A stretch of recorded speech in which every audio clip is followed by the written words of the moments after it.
S ನೋಡಿ, ಅಕ್ರಮ ಕಲ್ಲು ಗಣಿಗಾರಿಕೆ ವಿರುದ್ಧ ಇದೀಗ ಎಣ್ಣೆಕೊಪ್ಪ ಗ್ರಾಮಸ್ಥರು ಆಕ್ರೋಶವನ್ನು ಹೊರಹಾಕ್ತಾ ಇದ್ದಾರೆ. ಏನು ಈ ಎಣ್ಣೆಕೊಪ್ಪ, ಬೆಲವಂತನಕೊಪ್ಪ ಮತ್ತೆ ತೆವರತೆಪ್ಪ ಗ್ರಾಮದಲ್ಲಿ ಅಕ್ರಮವಾಗಿ ಗಣಿಗಾರಿಕೆ ನಡೀತಾ ಇತ್ತು. ಇದಕ್ಕೆ ಸಂಬಂಧಪಟ್ಟಂತೆ ಇದೀಗ ಎಣ್ಣೆಕೊಪ್ಪ ಗ್ರಾಮಸ್ಥರು ಆಕ್ರೋಶ ಹೊರಹಾಕ್ತಾ ಇದ್ದಾರೆ.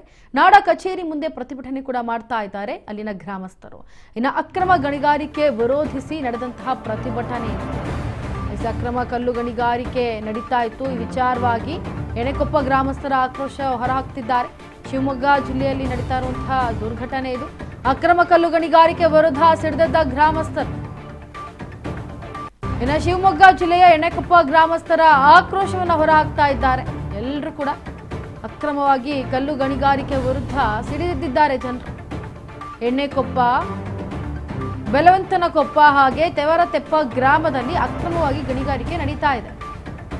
ನಾಡ ಕಚೇರಿ ಮುಂದೆಯೇ ಪ್ರತಿಭಟನೆ ನಡೆಸ್ತಾ ಇದ್ದಾರೆ ಎಣ್ಣೆಕೊಪ್ಪ ಗ್ರಾಮಸ್ಥರು. ಆಕ್ರೋಶವನ್ನು ಕೂಡ ಹೊರಹಾಕ್ತಾ ಇದ್ದಾರೆ. ಅಕ್ರಮ ಗಣಿಗಾರಿಕೆಯನ್ನ ವಿರೋಧಿಸಿ ನಡೆದಂತಹ ಪ್ರತಿಭಟನೆ, ಕೂಡಲೇ ಕಲ್ಲು ಗಣಿಗಾರಿಕೆ ನಿಲ್ಲಿಸುವಂತೆ ಆಗ್ರಹಿಸ್ತಾ ಇದ್ದಾರೆ. ಶಿವಮೊಗ್ಗ ಜಿಲ್ಲೆಯ ಎಣ್ಣೆಕೊಪ್ಪ ಗ್ರಾಮಸ್ಥರಿಂದ ಆಕ್ರೋಶ ಹೊರಹಾಕ್ತಾ ಇದ್ದಾರೆ. ಸಚಿವ ಮಧು ಬಂಗಾರಪ್ಪ ವಿರುದ್ಧ ಇದೀಗ ಗ್ರಾಮಸ್ಥರು ಆಕ್ರೋಶ ಹೊರಹಾಕ್ತಿದ್ದಾರೆ. ಸೊರಬ ತಾಲೂಕು ಆನವಟ್ಟಿ ಹೋಬಳಿಯ ಗ್ರಾಮಗಳು ಇವು. ಶಿವಮೊಗ್ಗ ಜಿಲ್ಲೆ ಸೊರಬ ತಾಲೂಕಿನ ಆನವಟ್ಟಿ ಗ್ರಾಮದಲ್ಲಿ ನಡೀತಾ ಇರುವಂತಹ ಈ ಪ್ರೊಟೆಸ್ಟ್, ಸ್ಫೋಟದ ಧೂಳಿನಿಂದ ಇದೀಗ ಏನು ಅಲ್ಲಿ ಅಕ್ರಮವಾಗಿ ಗಣಿಗಾರಿಕೆ ನಡೀತಾ ಇದೆ, ಈ ಸ್ಫೋಟದ ಧೂಳಿನಿಂದ ಕುಡಿಯುವಂತಹ ನೀರು ಸಂಪೂರ್ಣವಾಗಿ ಕಲುಷಿತವಾಗ್ತಾ ಇದೆ. ಈಗ ಸೊರಬ ತಹಸೀಲ್ದಾರ್ ಬಳಿ ಅಳಲನ್ನ ತೋಡಿಕೊಳ್ತಾ ಇದ್ದಾರೆ ಗ್ರಾಮಸ್ಥರು. ಜೊತೆಗೆ ಅಕ್ರಮವಾಗಿ ಏನು ಕಲ್ಲು ಗಣಿಗಾರಿಕೆ ನಡೀತಾ ಇದೆ ಇದರ ವಿರುದ್ಧ ಎಣ್ಣೆಕೊಪ್ಪ ಗ್ರಾಮಸ್ಥರು ಆಕ್ರೋಶವನ್ನು ಹೊರಹಾಕ್ತಾ ಇದ್ದಾರೆ. ನೋಡಿ, ಏನು ಎಣ್ಣೆಕೊಪ್ಪ ಹಾಗೆ ಬೆಲವಂತನಕೊಪ್ಪ, ತೆವರತೆಪ್ಪ ಗ್ರಾಮದಲ್ಲಿ ಬಹುಮುಖ್ಯವಾಗಿ ಗಣಿಗಾರಿಕೆ ನಡೀತಾ ಇದೆ. ನಾಡ ಕಚೇರಿ ಮುಂದೆ ಪ್ರತಿಭಟನೆ ಕೂಡ ನಡೆಸಿದ್ರು ಗ್ರಾಮಸ್ಥರು. ಹಾಗೆ ಕೂಡಲೇ ಈ ಕಲ್ಲು ಗಣಿಗಾರಿಕೆಯನ್ನ ನಿಲ್ಲಿಸಬೇಕು ಅಂತ ಕೂಡ ಆಗ್ರಹಿಸ್ತಾ ಇದ್ರು. ಸಚಿವ ಮಧು ಬಂಗಾರಪ್ಪ ವಿರುದ್ಧ ಇದೀಗ ಗ್ರಾಮಸ್ಥರು ಆಕ್ರೋಶವನ್ನು ಹೊರಹಾಕಿದ್ರು. ಅಡಿಕೆ ತೋಟ ಆಗಿದ್ದಾವೆ, ಗೋವಿಂಜಳ ಆಗಿದೆ, ಭತ್ತದ ಫಸಲು ಇದೆ, ರೈತಾಪಿ ವರ್ಗದವರಿದ್ದಾರೆ. 4 ಜನಕ್ಕೆ ಇವತ್ತು ಸವಲತ್ತನ್ನು ಕೊಟ್ಟು ಮಾನ್ಯ ಉಸ್ತುವಾರಿ ಸಚಿವರು, ರಾಜ್ಯ ಮಂತ್ರಿಗಳು ನಾವು ಕೇಳಕ್ ಹೋದಾಗ, ಒಂದು ನಿಮಿಷ ಹುಟ್ಟೂರಿಗೆ ಕೇಳಕ್ ಹೋದಾಗ ಸಚಿವರ ಹತ್ರ, ಸಚಿವರಿಗೆ ನಾವು 150 ಜನ ಹೋಗಿದ್ದೀವಿ. ಸಚಿವರು ಇಲ್ಲ ಸಲ್ಲದ ಆರೋಪವನ್ನು ಮಾಡಿದ್ರು ನಮ್ಮ ಮೇಲೆ. ನೀನೇವನೋ ನಾವು ಓಟ್ ಹಾಕಿದ್ರು ಸ್ವಾಮಿ ನಿಮ್ಗೆ. 20 ವರ್ಷದಿಂದ ಕೂಡ ನಾನು ಕಾಂಗ್ರೆಸ್ ಪಕ್ಷದಲ್ಲಿದ್ದೇನೆ. ಕಾಂಗ್ರೆಸ್ ಪಕ್ಷ ಬಿಟ್ಟು ಬೇರೆ ಓಟ್ ಹಾಕಿಲ್ಲ. ನೀವು ಇವತ್ತು ಬಂದಿರಿ ಕಾಂಗ್ರೆಸ್ ಪಕ್ಷಕ್ಕೆ.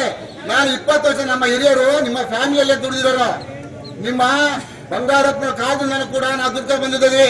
ನಾವು ಬೇರೆ ಪಕ್ಷಕ್ಕೆ ಹೋಗಿಲ್ಲ, ಬೇರೆ ವ್ಯಕ್ತಿ ಹತ್ರ ಹೋಗಿಲ್ಲ. ನಿಮ್ಮ ಹತ್ರ ಹೋಗಿದ್ದೀವಿ. ನಮ್ಮ ಅಳಲನ್ನ ನಿಮ್ಮ ಹತ್ರ ತೋಡ್ಕೊಳ್ಳಕ್ ಬಂದಿದ್ದೀವಿ. ನೀವು ಏನಂತ ಮಾತಾಡಿದ್ರಿ ಸ್ವಾಮಿ? ನೀನ್ಯಾವನು ಅಂತೀರಿ. ಹಂಗಾರೆ ನಾವು ಪ್ರಜೆಗಳಲ್ವಾ?